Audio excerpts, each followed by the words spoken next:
आप सभी को अक्षरा का प्रेम प्रणाम। शरीर से आत्मा तक पहुंचने की जो अंतर यात्रा है, आइए उसके रहस्य को समझने की कोशिश करते हैं। साथियों, आत्मा तक पहुंचने के कुछ द्वार हैं। जिसने भी इन द्वारों पर पूर्ण सजगता के साथ दस्तक दी, वह इन द्वारों के पार हो गया। और इन द्वारों के पार है हमारी आत्मा। पहला द्वार है हमारी श्वास। हमें तो पता भी नहीं है कि हम श्वास ले रहे हैं। श्वासों का एहसास तो ज्यादातर मृत्यु के समय होता देखा गया है। जब श्वासों की धारा टूटने लगती है, जब श्वासों के मोती बिखरने लगते हैं, माला टूटने लगती है, तब एहसास होता है कि वह तो सांस ही थी जिसके कारण हम थे। जब हम जागरूक होकर अपनी सांसों को देखते हैं तो हम पाते हैं कि सांस आत्मा ही थी। यद्यपि तथाकथित धर्म गुरुओं ने हमें यह सिखाया है कि शरीर अलग है, आत्मा अलग है, शरीर को निंदा के भाव से देखा है, किंतु श्वासों के प्रति जागते ही शरीर के प्रति भी जागृति आ जाती है और हम देखते हैं कि शरीर भी आत्मा ही है। शरीर आत्मा से उसी तरह जरा भी अलग नहीं है जैसे एक वृक्ष के फल, फूल, पत्तियां उसकी जड़ से रत्ती भर भी अलग नहीं है। आत्मा की ओर यात्रा में दूसरा द्वार है मन। जैसे ही हम श्वासों के प्रति जागरूक होते हैं, श्वासों के द्वार से गुजरकर भीतर जाने लगते हैं, तो श्वासों के साथ साथ मन भी अंतर यात्रा करने लगता है।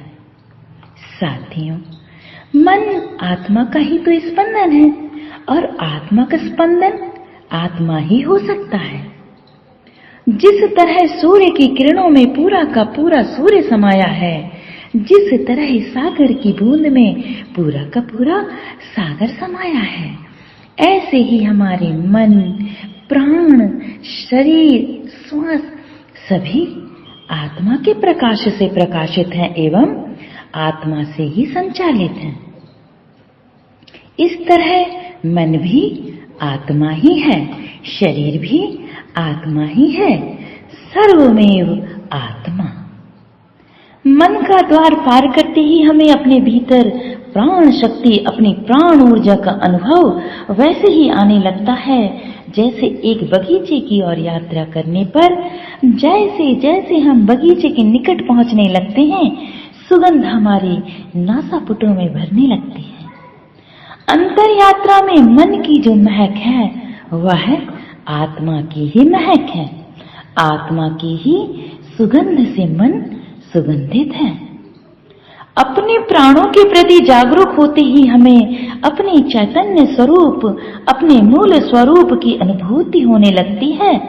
बिना शरीर के जाने, बिना मन के जाने, बिना श्वासों के प्रति जागरूक हुए, बिना प्राण ऊर्जा की अनुभूति के हम अपने चैतन्य की अनुभूति कर ही नहीं सकते। तो ये पूरा का पूरा एक यात्रा चक्र है। आत्मा तक पहुंचना अर्थात अपने सूक्ष्म से सूक्ष्माति सूक्ष्म तत्व, अपने अस्तित्व तक पहुंचना है। जिस प्रकार फूल का सूक्ष्म से सूक्ष्म तत्व है उसकी सुगंध, वैसे ही हमारी सूक्ष्मतम अनुभूति हमारी चेतना की अनुभूति है। इस अंतर यात्रा में जैसे ही हमें अपने चैतन्य स्वरूप का बोध होता है तो हम आश्चर्य से भर जाते हैं, क्योंकि यहाँ ना तो कोई देखने वाला था, ना ही कोई दिखने वाला, ना ही कोई यात्रा था, ना ही कोई पथ था। पथ नहीं था, यात्रा नहीं थी, राह नहीं थी, इसीलिए तो कोई पथ चिन्ह भी नहीं था, क्योंकि जिसे तुम खोज रहे थे वह तो तुम ही थे।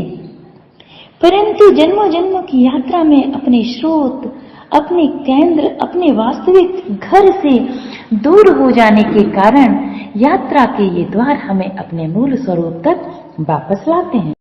देखा जाए तो आत्मा ही आत्मा को जान रही थी, आत्मा ही ज्ञानी थी, आत्मा ही ज्ञेय थी, आत्मा ही ज्ञान थी, आत्मा ही दृष्टा, दृष्टि और दृश्य थी।